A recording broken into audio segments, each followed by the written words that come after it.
আসসালামু আলাইকুম, welcome to my channel. আজকে আমরা 18তম শিক্ষক নিবন্ধন পরীক্ষার বাংলা প্রশ্ন সমাধান করব কলেজ পর্যায়ের। তো প্রথম প্রশ্নটি ছিল, বাংলা ভাষা আদি নিদর্শন কোনটি? উত্তর হবে চর্যাপদ। মধ্যযুগের শেষ কবি? উত্তর হবে ভারতচন্দ্র রায়গুণাকর। 3 নম্বর প্রশ্ন, যুগসন্ধিক্ষণে কবি হিসেবে পরিচিত? উত্তর হবে ঈশ্বরচন্দ্র গুপ্ত। 4 নম্বর প্রশ্ন, চতুর্দশপদী কবিতা বা সনেটের প্রবর্তক? উত্তর হবে মাইকেল মধুসূদন দত্ত। 5 নম্বর প্রশ্ন, কোনটি সঠিক বানান? নিশিথিনী। 6 নম্বর প্রশ্ন, রিক্সা কোন ভাষার শব্দ? উত্তর হবে জাপানি। 7 নম্বর প্রশ্ন, ভানুসিংহ কার ছদ্মনাম? উত্তর হবে রবীন্দ্রনাথ ঠাকুর। 8 নম্বর প্রশ্ন, সঞ্চয়িতা কার রচনা? উত্তর হবে রবীন্দ্রনাথ ঠাকুর। 9 নম্বর প্রশ্ন, কাজী নজরুল ইসলামের বিদ্রোহী কবিতাটি কোন পত্রিকায় প্রকাশিত হয়? উত্তর হবে সাপ্তাহিক বিজলি।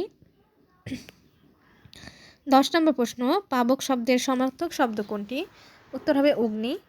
11 নম্বর প্রশ্ন, অলিকের বিপরীত শব্দ কোনটি? উত্তর হবে সত্য।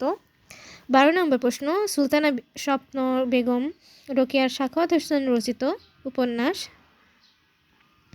13 নম্বর প্রশ্ন, বন্দি শিবির থেকে গ্রন্থটি কার লেখা? উত্তর হবে শামসুর রহমান। 24 নম্বর প্রশ্ন, আকাশ কুসুম বাগধারাটির অর্থ কী? উত্তর হবে অসম্ভব কল্পনা। 15 নম্বর প্রশ্ন, রেশিও শব্দটির পারিভাষিক রূপ কোনটি? উত্তর হবে অনুপাত। 16 নম্বর প্রশ্ন, অর্থ অনুসারী শব্দ কত প্রকার? উত্তর হবে 3 প্রকার। 17 নম্বর প্রশ্ন, বাবা বাড়ি নেই বাক্যটিতে বাড়ি কোন কারকে কোন বিভক্তি? উত্তর হবে অধিকরণে শূন্য। 18 নম্বর প্রশ্ন, তেপান্তর কোন সমাসের উদাহরণ? উত্তর হবে দ্বিগু সমাস। 19 নম্বর প্রশ্ন, অন্যদিকে মন নেই যার বাক্যটির এক কথায় প্রকাশ কোনটি? উত্তর হবে অনন্যমনা।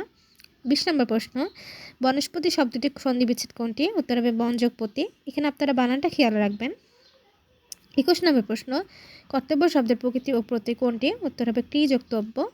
22 নম্বর প্রশ্ন, উপসর্গ কোন জাতীয় শব্দাংশ? উত্তর হবে অব্যয়। 23 নম্বর প্রশ্ন, কমে অপেক্ষা বেশি বিরতির প্রয়োজন হলে কোন বিরাম চিহ্ন বসে? উত্তর হবে সেমিকলন। 24 নম্বর প্রশ্ন, শরৎচন্দ্র চট্টোপাধ্যায়কে সম্মানসূচক ডিগ্রি প্রদান করে কোন বিশ্ববিদ্যালয়? উত্তর হবে ঢাকা বিশ্ববিদ্যালয়। তো এই ছিল আমার আজকের ভিডিওটি ভালো লাগলে সবাই লাইক কমেন্ট শেয়ার ও সাবস্ক্রাইব করে পাশে থাকবেন। আল্লাহ হাফিজ।